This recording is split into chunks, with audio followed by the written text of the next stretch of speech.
2009년에도 핵실험이 있었어요. 2009년에 2006년, 2009년에 2차 핵실험 2월 달이죠. 맞아. 그래서 이제 김대중 대통령이 햇볕 정책으로 남북 화해협력 정책을 이제 쭉 그 구상하고 실천하고 6.15를 만들고 그러셨는데 이게 이제 최초로 벽을 만난 게 2006년 10월 9일 1차 핵실험입니다. 북이 핵실험을 하니까 그 당시에 노무현 정부가 충격을 받았어요. 그래서 그 휘청했어요. 총리의 국회 답변에서도 대북 포용 정책을 재검토할 수밖에 없다. 뭐 이런 얘기까지 나오고 그때 이제 김대중 대통령이 불같이 화도 내시고 또 청와대에 전화해서 노 대통령을 설득했죠. 이게 햇볕 정책이 책임이 아니다.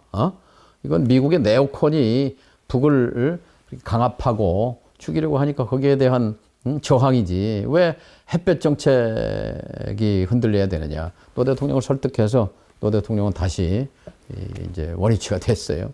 그리고 저를 또 부르셨어요. 그리고 아니 당신 같은 사람이 이럴 때 가만히 있으면 되느냐. 그때 이제 뭐 전남대학교 가서 특강하시고 뭐 그냥 내외신 기자회견 하시고 정말 그 동교동에서 일어나셔가지고 온 힘을 다해서 상황이 악화되지 않도록 그러면서 중국도 갔다 오시고 그때 이제 활동을 많이 하셨는데 저한테도 그랬어요. 의병이라도 그때는 제가 이제 의원직도 아니고 장관도 물러나 있는 상황이었기 때문에 의병 활동이라도 해다 나서서 그 인맥들이 있지 않느냐. 미국도 가고 중국도 가서 좀 해봐라. 그래서 제가 그 꾸중을 듣고 몇몇 사람과 함께 뉴욕, 워싱턴에 가서 그때 키신저 박사를 만났어요. 근데 키신저 박사는 이제 이 외교를 통해서 북핵 문제, 한반도 문제를 해결할 수 있다고 믿는 사람이에요. 왜냐하면 본인이 주계장막 중국을 개방시키고 미중 수교를 열었던 정책가고 사상가잖아요. 근데 이제 이분하고 어떻게 인연이 돼서 제가 이분을 3번 만났고 이제 도움을 받았는데 키신저 박사가 그 백악관 또 국무부 뭐 이런 데다가 이제 이런 얘기를 해줬어요. 자, 북한은 전 세계에서 가장 작고 가난한 나라다. 핵개발 의지만 빼면. 그런데 미국은 얼마나 강대한 나라이며 중국은 또 남한은 일본은 그런 나라들이 외교를 가지고 이 문제를 풀지 못한다면 외교란 도대체 어디에 써먹는 물건이냐. 뭐 이런 얘기를 하길래 미국의 뭔가 좀 기류가 바뀌는 모양이다라고 느꼈어요. 그리고 이제 워싱턴을 갔더니 아니나 다를까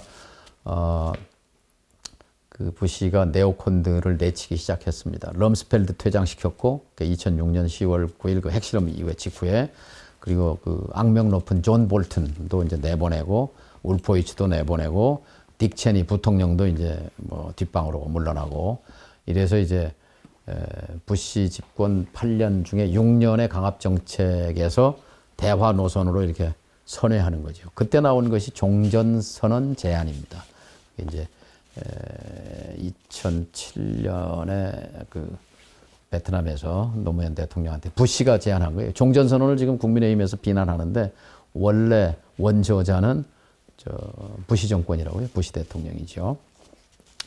그리고 이제 2006년에 그 1차 핵 위기를 흔들릴 뻔했던 햇볕 정책, 대북 포용 정책을 잘 지켜내고, 그리고 이제 미국이 노선을, 강압 노선을, 미국의 강압 노선이라는 건 그런 겁니다. 북은 사탄이다, 악마다, 악이다. 악과는 대화가 필요 없다. 쳐부술 뿐이다. 이게 공개적으로 언급한 딕 체니 부통령의 말이거든요. 그런데 이게 대화 노선으로 바뀌면서 다시 어디로 돌아갔냐면, 제가 NS 위원장 겸 통일부 장관으로 함께 했던, 지휘했던 2005년 9.19 공동성명, 베이징에서 미중 일러 남북 6자가 모여가지고 북한은 핵무기를 포기한다. 미국은 북한과 수교한다. 일본은 북한과 수교한다. 한국은 우리는 북이 필요한 전기를 대줄 수 있다. 이런 합의를 했거든요. 이게 돌아가기 시작한 겁니다. 2007년도에. 그런데 불행하게도 2007년 말에 대선에서 정권이 제가 떨어져 버리는 거죠. 물론 제가 역량이 부족했습니다만, 그러나 우리 한반도의 역사를 놓고 보면 아주 뼈아픈 지점이죠. 제가 아니어도 그때 제3기 정권 재창출이 됐어야 핵 문제가 해결되고 한반도의 미래가 새롭게 열리는 겁니다. 그런데 정권이 이명박 정권으로 넘어가면서, 당시도 검찰이었어요. BBK가 MBK 아니다라고 검찰이 손들어주면서 이명박 정권을 검찰이 만든 거죠. 그래서 뭐 저의 개인 패배보다 더 쓰라리고 아픈 것은 우리의 운명이 뒤틀려버리고 뒤바뀌었다는 것이 안타깝습니다. 김대중 대통령께서는 사실 이명박 정권 들어서고 나서도 기대를 했어요. 한 번은 동교동에 찾아갔더니 이렇게 말씀하셨어요. 이명박이라는 사람은 사업가다. 사업가는 계산에 박다. 그러니까 이북을 다룰 때 실용적으로 할 거다. 계산 속으로 할 거다. 그렇게 이념적으로 이렇게 대결적으로 하지는 않을 걸로 기대한다. 이렇게 말씀하셨거든요. 그런데 막상 뚜껑을 열고 하는 거 보니까 완전히 미국의 네오콘처럼 대북 압박 강령, 곧 무너진다. 핵을 포기해라. 그러면 $3,000 만들어주마. 북으로서 받을 수 없는 그런, 북은 모욕적으로 받아들이죠. 그런 제안 하에서 사실 오바마 정부는 협상을 통해서, 그때 이제 이명박 오바마인데요.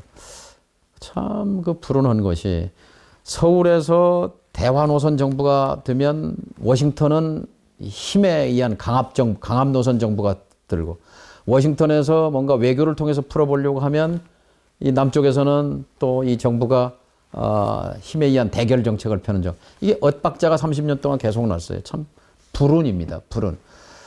그래서 오바마 정부도 이른바 전략적 인내라고 하지만 사실상은 대북 방치, 이명박 정부 하자는 대로 그냥 대결 정책으로 간 거죠. 그래서 이명박 정부는 그때도 지금 김태호라는 사람이 그 밑에 비서였는데 계속 올여름까지는 무너질 거다. 첫눈이 오기 전까지 무너질 거다. 곧 무너질 거다. 무너질 거다. 북한 붕괴론을 가지고 5년을 지새다가 끝났는데요. 이제 그 와중에서 2009년에 돌아가시잖아요. 2009년에 이제 2차 핵실험을 합니다. 그래서 무리를 해서 이제 그때 중국 가셨군요. 갔다가 일정의 무리가 되고, 마지막 김대중 대통령께서 그 6.15 2009년 6.15 기념식이 63빌딩에서 있었는데, 그때 오셔가지고 그때는 휠체어 타고 오셨어요.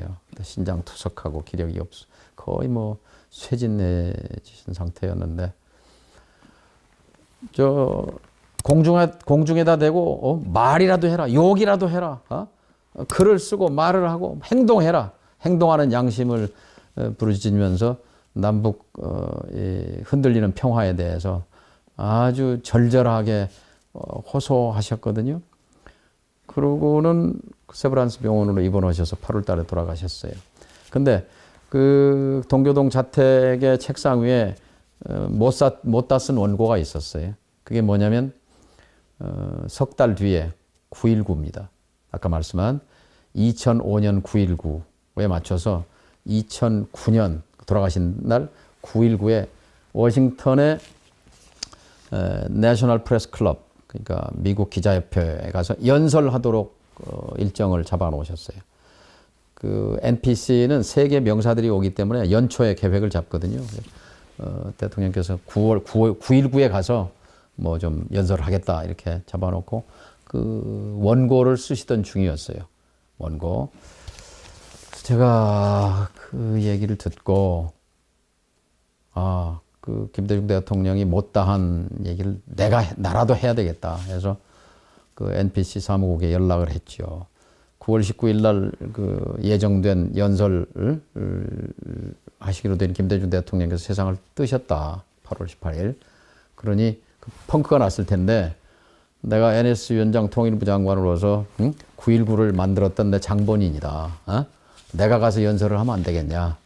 대통령은 안 계시지만 했더니 뭐 좋다고 오라고 그래서 제가 제 인생에서 가장 의미 있었던 연설 중에 하나가 2009년 9월 19일 워싱턴의 내셔널 프레스 클럽에서 김대중 대통령이 하기로 됐던 연설을 대신했던 그 순간입니다. 저는 김대중 대통령이 지금 하늘에서 한반도의 상황을 안타깝게 지켜볼 거라고 생각합니다.